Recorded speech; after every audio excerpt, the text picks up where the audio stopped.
the restless creative artist, the absorbed absent-minded inventor, the discoverer, and even the pioneer in an industrial operation may conform to the majority social framework.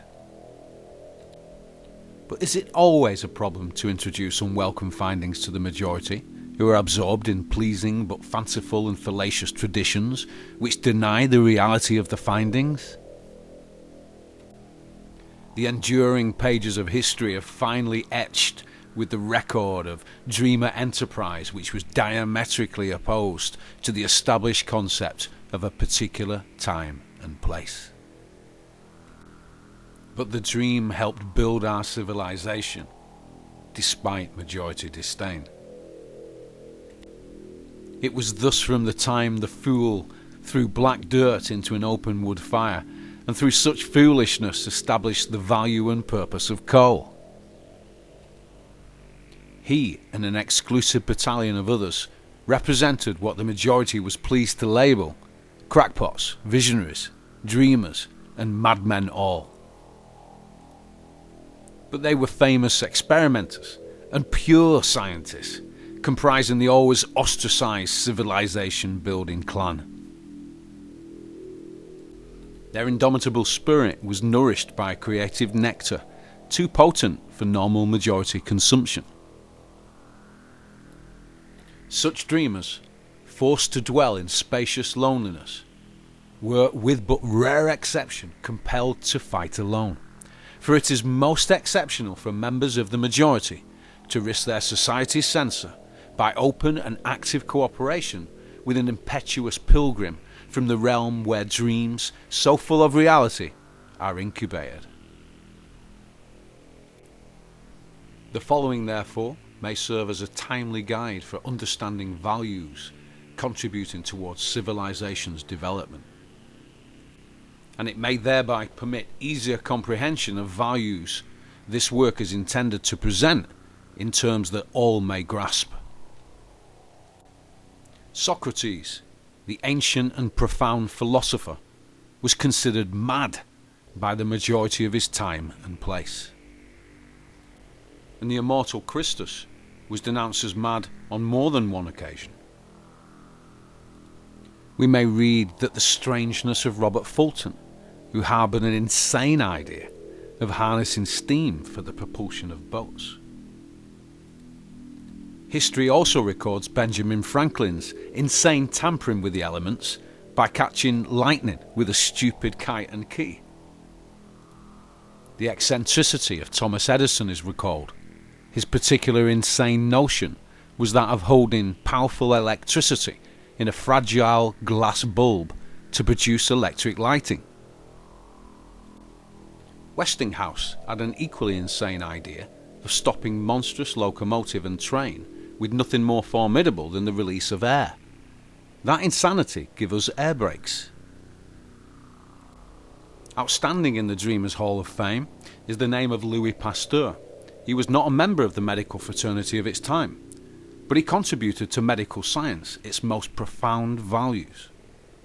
While followers of medical dogma were busy castigating him for such ridiculous enterprise and mad claims.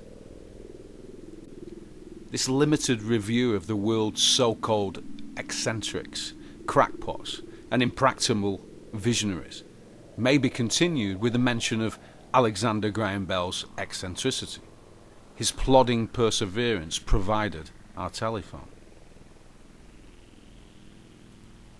Telegraphy, too, was provided by the madness of Samuel Morse, who was guilty of the wild claim that messages can be sent throughout the world without the sound of a voice.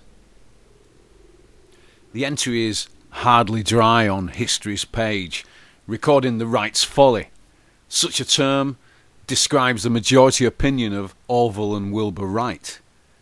Yet while the normal majority ridiculed the new enterprise beyond their understanding, the Wright brothers threw traditions, restrictions to the winds, and navigated the first crewed aeroplane over Kitty Hawk. These and an exclusive list of others who were not popular dreamed their individual dream and made that dream come true. and their particular form of compulsion was to them both blessing and curse. Therefore, as we are mindful of the unchanging manner whereby life force at work sows perception seeds so that mankind may always garner a crop fruitfully original, some guidance should be afforded for future reception of the seeds and the crop. Knowledge should develop that the new and the original of any time must, because of its newness and only for that reason, be described by constituents of the old.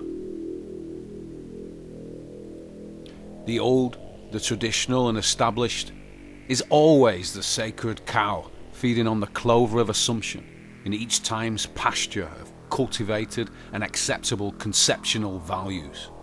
Therefore it must be preserved at any cost. The new and unknown is always faithful to the majority. The fears attending normal pursuits within an established social pattern may be dispelled, or at least modified, by one means or another. But the fear of that which is new and unknown, and which is beyond the conditions and afflictions of the ordered pattern, must disturb the conforming majority. Routine is the order of the pattern, and though it is at times fatiguing, it embraces a measure of security symbolic of safety.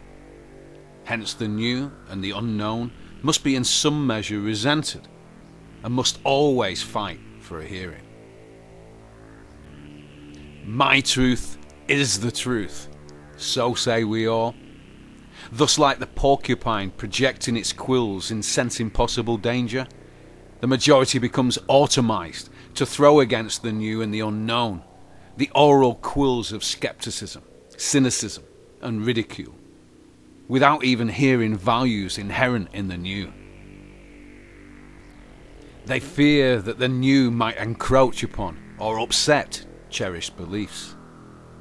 Accordingly, with some appreciation of guiding principles making for human concepts, we may now review the early movements of this particular work's originator in his pilgrimage to make known the unknown universe of reality.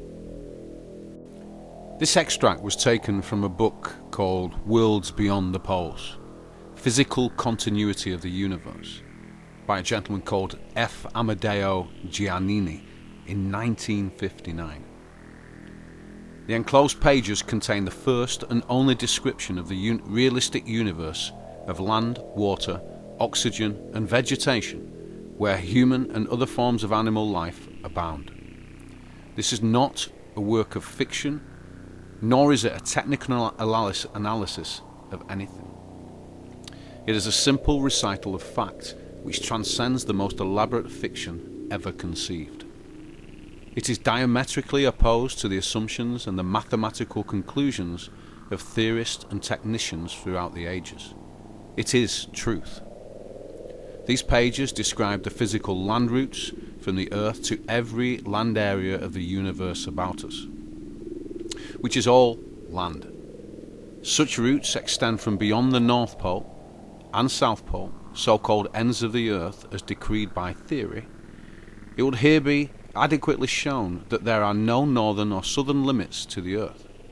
It will thereby be shown where movement straight ahead from the pole points, and on the same level as the Earth, permits of movement into celestial land areas appearing up or out from the Earth. An original treatise basic to this book was written and has been expounded at American universities 1927 to 1930. Since then, the U.S. Naval Research Bureau and the U.S. Navy's exploratory forces have conclusively confirmed the work's principal features. Since December the 12th, 1928, U.S. Navy polar expeditions have determined the existence of interminable land extent beyond both pole points, out of bounds of the assumed isolated globe, Earth, as postulated by the Copernican theory of 1543. On January the 13th, 1956, as this book was being prepared, a US Naval Air Unit penetrated to the extent of 2,300 miles beyond the assumed South Pole end of the Earth, That flight was always over land, water and ice. For very substantial reasons, this memorable flight received negligible press notice. The United States and more than 30 other nations prepared unprecedented polar expeditions for 1957 and 1958 to penetrate land now proved to extend without limit beyond both pole points. My original disclosure of the then unknown land beyond the poles in 1926 and 28 was captioned by the press as more daring than anything Jules Verne ever conceived. Today, 30 years later, the United States, Russia, Argentina and other nations have bases on that realistic land extent which is beyond the Earth. It is not space, as theory dictated. It is land and water of the same order that comprise known Earth territory. This work provides the first account of why it is unnecessary to attempt shooting up or out from the terrestrial level for journey to any of the astronomically named celestial land areas. It relates why such attempt would be futile. These pages present uncontrovertible evidence that the same atmospheric density of this Earth prevails throughout the entire universe. Such a feature provides that, except for the presence of gaseous sky envelope and underlying oxygen content equivalent to that of the Earth, we could never observe the luminous celestial areas designated as star or planet.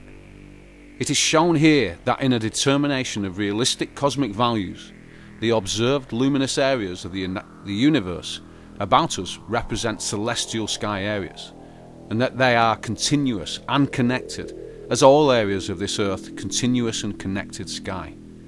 Hence it is shown that there are no globular and isolated bodies to be found throughout the whole universe.